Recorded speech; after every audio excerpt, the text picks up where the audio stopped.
Alright folks, today I'm here to take you through the story as well as give you my thoughts on the 10th volume of the Walking Dead comics, What We Become, which is the second chapter of the second compendium. If you haven't watched my videos covering the previous volumes up to this point, I'd highly recommend checking those out beforehand, as I will not be reintroducing the characters or plotlines we first encountered in those installments, which will lead to some confusion as the comic differs quite a bit from the show, but I will give a small recap of the last chapter before we get started to get you on track. Volume 10 continues the story of our survivors' journey on the road to find salvation, as we get to know some of the newcomers introduced in the last chapter while experiencing the unforgiving nature of the wasteland. My videos do not compare to reading the actual comic for yourself in any way. I use minimal panels, and naturally, a lot of the smaller interactions that make up the heart of the series get left behind when conveying the grander story, so I'd highly recommend picking up Volume 10 or Compendium 2 for yourself. Links will be in the description. And before we get started, I wanted to mention, when I first started covering the comics, I initially just wanted to talk about some of my favorite arcs, but I quickly realized how confusing that could be for people unfamiliar with this interpretation, so I ended up going back and starting from the beginning. That being said, Volume 11, Fear the Hunters, Story Explained, is out right now if you haven't gotten the chance to see it yet. It's not quite as polished as my latest videos, but it definitely holds up. So be sure to check it out after this chapter, as the next comic video to come from me will be Volume 12. But with that, if you end up enjoying this video, I'd greatly appreciate it if you hit that like button, and drop a sub to see more content like this. Following the governor's destruction of the prison, our remaining survivors were scattered into the wild. As far as Rick and Carl could tell, they were the only ones to make it out. So holding up in a house for a couple weeks while Rick recovered from his injuries, Carl had begun to believe he could take care of himself as his father failed to protect the others. But after coming to the realization he couldn't bear to be alone, the two would begin to find peace with their situation as Rick teaches Carl how to survive over the following week once healed. But as Rick's grief over the loss of his wife and daughter materialized into a phone call with Lori's ghost, Rick knew it wouldn't be healthy to stay, so making their way to Herschel's farm in hopes of loading up on supplies, the two would encounter the rest of their surviving allies over the next couple days, alive and somewhat well at the farm. Everyone who made it was together, and after getting paid a visit by a man named Abraham and his companions claiming to have a mission to save the world in Washington, D.C., our group head out with the strangers in hopes of discovering a better way of life. Picking up in the pre-apocalyptic world in what initially appears to be a flashback, Rick watches in horror as the young and naive Carl nearly gets himself struck by a car in front of their home in King County, only barely avoided by Rick's vigilance as he was quick enough to reel him back. But the close call had him confiding in Lori, believing he couldn't protect their son. A thought that she begins to reinforce as her pale face rots away before blaming Rick for everything that happened, all while tearing away at his skin as he claims this is what he deserves. Thankfully, it was all just a dream, but this brief scene really gives us a deeper look into his psyche, as his conscious mind has been trying to convince him all the losses endured weren't his fault, while his unconscious mind was doing the opposite. Clearly, his biggest fear now was losing Carl, the last bit of family he had left. But despite his worries, his son was safe and sleeping in their tent right next to him, so getting up to prevent himself from spiraling into worry, Rick volunteers to take over Abraham's watch. However, this was just a ruse to be alone in order to speak through that damn phone Rick took from the house, as Lori's manifested voice once again begins reassuring him he shouldn't blame himself for what happened or what will happen. But by now, Rick was realizing these words were just what he wanted to hear, while his dreams were the truth. At least, that was his interpretation. So signing off by letting Lori know he's going to stop doing this, Rick watches as Glenn nearly catches him on the phone before stumbling back to bed, where Maggie lies staring into the darkness, reflecting on the immense loss suffered. However, the next morning while making breakfast, Glenn jokingly recalls being so groggy last night he could have swore he saw Rick talking on a phone, which he shrugs off. Although Carl, being too smart to write that off as a coincidence, just stares at his father in confusion without saying another word. But right now, it was time to pack up camp and head back on the road to DC. And although there was still some tension between our survivors and the newcomers, they all made it through the night without killing each other, so that was about as trusting as it was gonna get for now. But while passing through a small town while stopping for supplies, Abraham would lie down cover fire for our crew, further reinforcing the benefit of banding together with these newcomers. However, while on her way out of one of the abandoned stores, Rosita is grabbed by an extremely weak roamer on the ankle, which Eugene rushes over to analyze, determining it appears to be starving. A weird but notable encounter, as roamers have never adhered to human characteristics. They don't even need bodies to remain reanimated, so how can something dead require food for energy? This question would remain on Eugene's mind even into the night. Rick and company have seen different characteristics within the dead before, as they determined some were roamers who walked around looking for their meals, while others were lurkers who waited for the food to come to them. But what they saw today was a first. It was all anyone could talk about while huddled around the campfire that night. Well, almost everyone, as Glenn gets up to check on Maggie, who has been in the woods peeing for an abnormally long time, only to discover a sight that would leave him screaming for help from the others. Everyone knew Maggie had been suffering in silence since the prison, but nobody expected she would attempt to take her own life, as Sophia had already lost one mom before. After Carol, most thought they'd be able to spot this sort of darkness before it was too late, but clearly this was not the case. Abraham would rush out of the shadowy woods to cut her down as Glenn panicked in fear, but by the time she hit the ground, Maggie wasn't breathing. And without missing a beat, Abraham grimly tells the shocked Glenn he needs to put her down before she turns, which he refuses, attempting to perform CPR as the former sergeant drags him away from her body. We've already seen Abraham lose his shit once, but now, in his eyes, this was a matter of security, so raising his gun to her head, attempting to take care of it himself, Glenn swings on Abe, leading to a fight reminiscent of that in the show. But before he gets the chance to pull the trigger, Rick raises a gun to the back of his head too, ushering in a debate of morality as Rick argues she could be saved, a sentiment Abraham believes is ridiculous. Until Maggie suddenly shoots back up while gasping for her life. She was alive. And once again, Abraham had made a fool of himself in front of everyone. But much like Rick himself, Abe is extremely stubborn, so while taking over Rick's watch later that night once everything had calmed down, he would make a few jabs about him being a hero before kindly letting him know if he ever points a gun at him again, he will kill him. But again, Rick too is stubborn as shit. So instead of backing down, he lets Abe know if he ever gives him a reason to point another gun at his head, he won't hesitate either. Maggie may have survived the night, but this close call did nothing to quell the tensions between the two leaders brewing.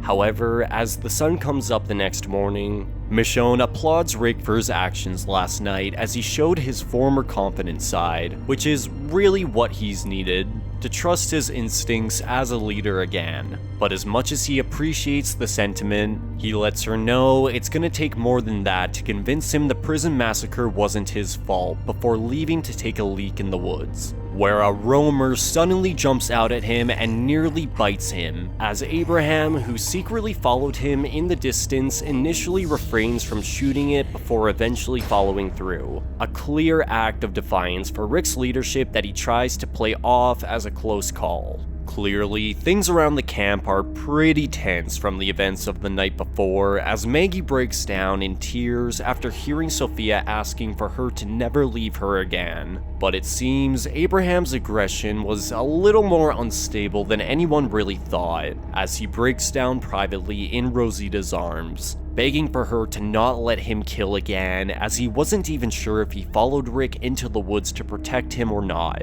Since losing his family, Abe's been full of rage, but it seems Rosita had a way with him that calmed the beast down even in the most heated of times, enough to get his head back into the mission as the group takes off and travels for the rest of the day, eventually coming to a fork in the road which gives our survivors a chance to stop and regain their bearings. Eugene determines the best road to take is the one they're on now, but Rick has other plans, as he suggests taking a detour through the interstate to his hometown of King County.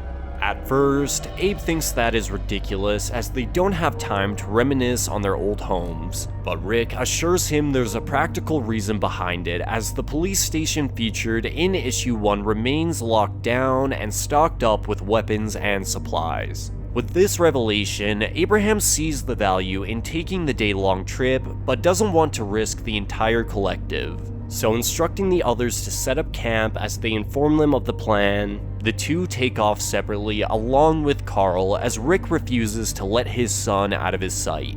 But between all the cars blocking the road and Carl's need to stop to use the bathroom every hour, Rick and Abraham decide to set up camp on the side of the highway for the night as Abe volunteers to take first watch. For how paranoid about security he was, you'd think Abe would be on top of looking out for threats. But in the dead of night, right when he begins to doze off, our crew is ambushed by a gang of 3 men looking to take what they had. These guys are the Marauders, the extremely watered down original version of the Claimers from the show, who, much like their counterparts, attempt to have their way with Carl as they beat the other two down. However, as we know, Rick's #1 motivation for living right now is keeping Carl alive. So falling into a bear hug by the leading Marauder, Rick embraces the darkness of the apocalypse and the fury it's filled him with as he bites out the man's neck and spits it back out, before chasing down the others and gutting them as his son watches every slash and gouge in Abraham's arms.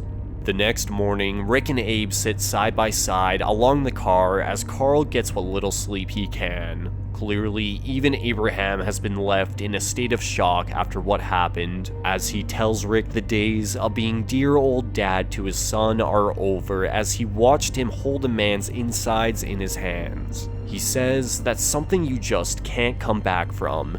Even if you fake it, that's all Carl will see going forward. And Abe knows this because he did the exact same thing to 6 men who harmed his family. In his own words, he saw red and even turned one boy inside out, an act that scared his family to the point where they fled in the night, only to be found by Abraham the next day, torn apart and picked clean to the extent they couldn't even turn. Well, except his daughter, who he was forced to put down himself. A few months later, he once again shot 3 men dead and felt nothing, a feeling Rick knew all too well as he proceeds to share his similar experiences with killing Dexter and Martinez in cold blood. The point of telling him this was to assure himself and Abe this willingness to kill to keep the ones you love safe wasn't a bad thing. In fact, it was exactly what was keeping them alive in this new world. In Rick's eyes, they do what they have to do, no matter how depraved in order to live and no matter how it makes the people they're protecting look at them. And sadly, Carl relates all too well to this discussion as he crawls out of the car to share the story of killing Shane. For a long time, the act made Carl sad when reflected on, but now, after everything they've been through, he wishes he could have shot the governor himself to protect his mom and sister. And last night, he wasn't scared of what Rick did to those men. He was glad. In fact, he wanted to help. Carl believed if Rick really knew just how dark his thoughts were, he would hate him. But this just brings immense sadness to his father as the two just hold each other and cry. Obviously, the show version of this scene has Rick confiding in Daryl, where we get the iconic "You're my brother" line as the two's friendship reaches its peak. But here, it's a far different discussion as it really breaks down the walls between Rick and Abe, while further emphasizing the growing darkness within Carl that sets up what's to come in the next volume perfectly. Which version do I like better? Well, in terms of the Claimers versus the Marauders, everything about the show version expands on this tiny encounter and makes it into a far more memorable moment. However, the aftermath of the massacre is so well written and different in each version that it's hard to really compare them. Carl doesn't get the Ben kill in the show, and Daryl doesn't exist in the comics, so I think each works wonderfully in its own context. But back at the camp, we get a small scene that builds on what we just saw as Dale expresses his concerns over Rick's stability and shares his desire to split off from the group with the boys once again, a sentiment he's been feeling even before the prison massacre, which Andrea is apprehensive to agree to as she's come to see the others as family. But continuing on with their journey, Rick, Carl, and Abraham finally arrive at the ruins of Rick's old home in King County for the first time since the first issue, as Rick approaches the front steps of his old home, only to be smacked on the head by a shovel, a clear callback to the pilot. But instead of Dwayne standing by believing he was a roamer, a now deranged Morgan prepares to execute him without mercy. But thankfully, Morgan recognizes his old friend and backs down before breaking down in tears, only to open the front door, revealing a reanimated Dwayne chained to the wall. 3 months ago, Morgan turned his back for one moment only to hear his son begging for help. But before he could reach him, it was already over. Morgan didn't know what to do. He didn't have the strength to put him down, so ever since, he's been hunting and feeding survivors to the boy in order to sustain him and keep him alive. He knew how wrong this was. He knew this was just prolonging the grief, so talking sense into his old friend and encouraging him to let go, Rick hands Morgan a gun and walks out the door as a distinct bang emanates from within. Dwayne had to be put down, and now that Morgan was able to let go, it was time for him to join our group in their apocalyptic journey.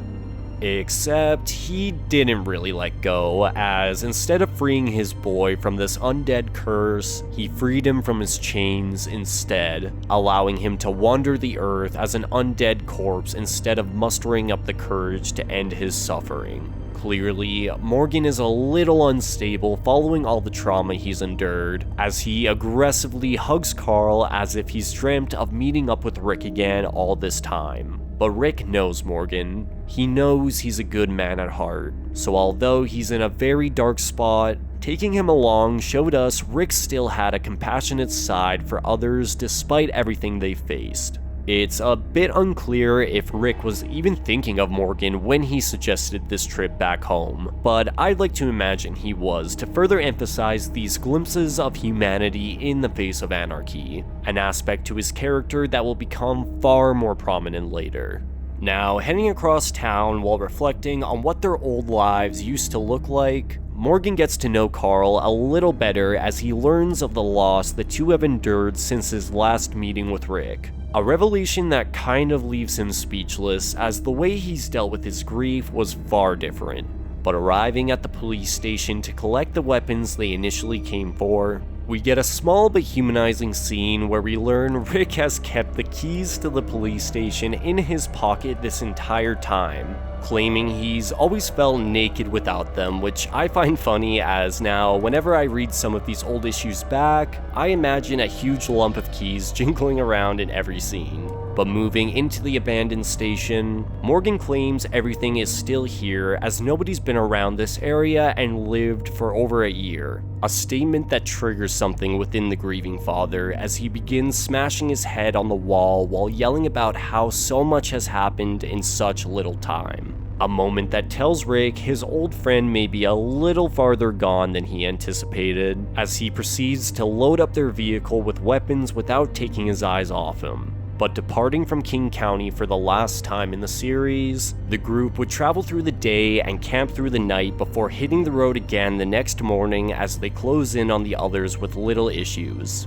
That is, until Rick strikes a roamer with the car while coming over a hill, which initially seems like a weird place for them to congregate, until realizing they've run themselves straight into a herd. The exact threat Abraham warned us of all those issues ago, as Rick steps on the gas and attempts to plow his way through, which of course doesn't work and leaves them surrounded by the dead on all sides. With Abraham missing from the back and roamers approaching, Rick is left with no choice but to grab Carl and Morgan and fight his way through. And just before things turn grim, Abe appears alive and well as he lies down cover fire for escape before throwing Carl over his shoulder and booking it through the field. A small moment that really shows how much respect Abe has gained for Rick since departing on this little trip. But with all four running straight for their camp and leading the herd right to their friends, Carl makes the suggestion to hide inside a nearby house and sneak out the back in an attempt to trick the herd into believing they were in there, which the others agree was a good idea. However, while looking for whatever they could find inside to assist with their escape, Morgan encounters a gruesome scene reminiscent of the Pink Room in the show that leaves him in an even darker mindset, as this serves to reflect his own situation and the outcome that could have been. But with the dead beginning to break through the windows and flood inside, the time to dwell has passed as the group activates whatever they could find to generate noise before making their escape. Jumping back over to the camp, those who stayed behind have had a relatively quiet couple days, as Michonne was on top of clearing the perimeter for roamers. But with this quietness came boredom, especially for the kids, as Billy walks over to his brother in a neighboring yard, only to discover him dismembering a cat while threatening Billy not to tell Dale. From the little we've seen of the twins, Billy understood the horrors of the world they were living in, much like Carl. But Ben? Well, Ben is a different story. Unfortunately, Dale and Andrea never saw what the boy did. The only thing on Dale's mind was separating from the group, as running all the time just wasn't an option for him. He believed staying at one of these abandoned farms was their best bet, as it was so nondescript nobody would bother stopping. According to him, the kids love the cats, and they could play it safe if they didn't fire guns. But Andrea is still on the fence, as she isn't sure leaving the others is the best course of action, especially after what happened last time. But for now, the conversation is left in the air as the others continue protecting the camp. Maggie has been apprehensive to discuss what happened all those nights ago, but after coming around to Glenn's pleas, she reassures him she's in a much better place now. She realized during her attempt, there was nothing waiting on the other side, only darkness. So now, she is going to cherish every moment she has with Glenn and Sophia while she still can. However, this happy moment is interrupted by an approaching Rick, Abraham, Carl, and Morgan, who scream for the others to pack their stuff as the herd wasn't far off their tail.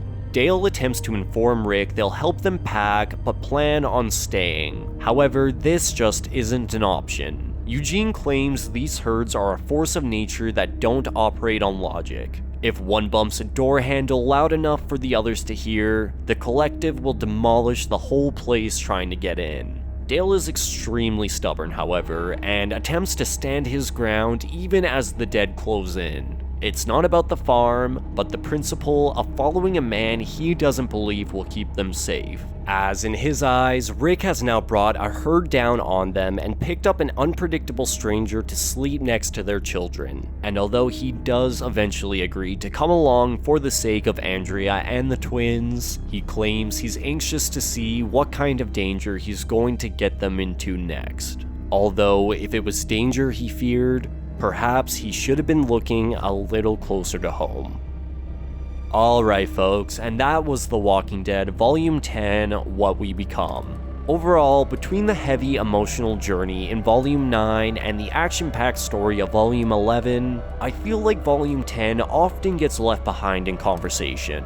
It has some great moments for sure, like the throat bite, Rick and Abraham's growing relationship, and Carl's development leading into Volume 11. But I can definitely see how some may view a few areas of this installment as a bit boring when anticipating the story that is to come. I love how Rick's actions with the Marauders is what grows him closer to Abraham, as going forward, Abe doesn't see them as that different, which opens their relationship up to have that right-hand man dynamic. But it's hard to deny a lot of the other characters got left behind in this installment, quite literally in fact. Morgan's return is really interesting for the time, but without getting too into spoilers, I feel like this side journey later becomes a little obsolete. But of course, I'll address that when the time comes. Personally, I've always preferred the episodes depicting the road to Terminus over this chapter. That's not to say these issues were bad by any means, but the anticipation of arriving at Terminus was what really carried those episodes. Volume 10 is a solid installment for sure, and builds upon the horrors that can be found within the Wasteland, but when reading the chapters in succession, a lot of the events within for me get forgotten when what's to come is just so well written. And again, if you're looking to fill yourself in on the events of Volume 11, you can do that right now by checking out this video. The next comic video from me will be Volume 12, so be sure to let me know your thoughts about this installment in the comments down below. But that's gonna do it for me today, folks. As always, thank you so much for watching.